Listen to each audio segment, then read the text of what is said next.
ಒಬ್ಬ ಸಣ್ಣ ಹುಡುಗ ಮತ್ತೆ ಅವ್ರ ತಂದೆ ಇಬ್ರು ಕೂಡ ನಡ್ಕೊಂಡು ಹೋಗ್ತಿರ್ಬೇಕಾದ್ರೆ ಒಂದು ಕಡೆ ಒಂದು ಎಕ್ಸಿಬಿಷನ್ ಹಾಕಿದ್ರು.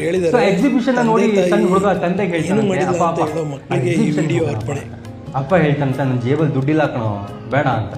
ಹೋಗೋಣಪ್ಪ ಸುಮ್ಮನೆ ನೋಡ್ಕೊಂಬರೋಣ, ಏನು ಕೊಡ್ಸ್ಬೇಡ ನೀನು ನನಗೆ, ಸರಿ ಅಂತೇಳಿ ಅವನ್ನ ಕರ್ಕೊಂಡು ಹೋಗ್ತಾರೆ. ಮಕ್ಳು ಕೇಳ್ಬೇಕಾ, ಒಳಗೆ ಎಂಟ್ರ ಆದ ತಕ್ಷಣ ಅಪ್ಪ ಅಪ್ಪ ಅಪ್ಪ ಬಾಂಬೆ ಮಿಠಾಯಿ ಕೊಡ್ಸಪ್ಪ, ಅಪ್ಪ ಅಪ್ಪ ಅಪ್ಪ ಶುಗರ್ ಕೇನ್ ಜ್ಯೂಸ್ ಕೊಡ್ಸಪ್ಪ, ಕಬ್ನಲ್ಲಿ ಕೊಡ್ಸಪ್ಪ, ಅಪ್ಪಪ್ಪ ಜೈಂಟ್ ವಿಲಲ್ಲಿ ಕೊಡ್ಸಪ್ಪ ಅಂತ ಹೇಳಕ್ ಹಿಡಿತಾರೆ. ಅವರಪ್ಪ ಇಲ್ಲ ಕಣೋ ನನ್ನ ಹತ್ರ ದುಡ್ಡಿಲ್ಲ ಅಂತ ಹೇಳ್ತಿರ್ತಾರೆ, ನೀವು ಕೇಳೋದೇ ಇಲ್ಲ, ಹಠ ಹಠ ಹಠ.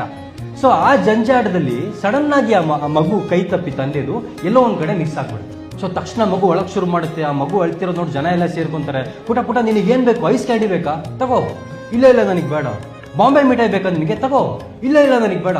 ನೀನು ಜೈಂಟ್ ವಿಲಲ್ಲಿ ಕುತ್ಕೊಂತೀಯಾ, ಬಾ ಕರ್ಕೊಂಡು ಹೋಗ್ತೀನಿ, ಇಲ್ಲ ಇಲ್ಲ ಇಲ್ಲ ನಿನ್ಗೆ ಬೇಡ. ಏನು ಬೇಕು ನಿನಗೆ? ನನಗೆ ನಮ್ಮ ಅಪ್ಪ ಬೇಕು. ಅಪ್ಪ ಇರೋವರೆಗೂ ಜೀವನದಲ್ಲಿ ನಾವೇನು ಅನ್ಕೊಂತೀವಿ, ನಮ್ಮಪ್ಪ ಅದಕ್ಕೆ ಕೊಡಲಿಲ್ಲ ಇದಕ್ಕೆ ಕೊಡಲಿಲ್ಲ, ನನಗೆ ಅದು ಬೇಕು ಇದು ಬೇಕು ಅನ್ಕೊಂತೀವಿ. ಅಪ್ಪ ಇಲ್ದಿದ್ದಾಗ ಮಾತ್ರ ಗೊತ್ತಾಗೋದು ಅಪ್ಪನ ಬೆಲೆ ಏನು ಅಂತ. ಜೀವನದ ಕಡೆ ಘಟ್ಟಕ್ಕೆ ಬಂದಾಗ ನಮಗೆ ಗೊತ್ತಾಗುತ್ತೆ ಜೀವನ ಪೂರ್ತಿ ನಮಗೆ ಬೇಕಾಗಿದ್ದ ವಸ್ತುಗಳಲ್ಲ, ನಮ್ಮ ತಂದೆ ತಾಯಿ ಅಂತ.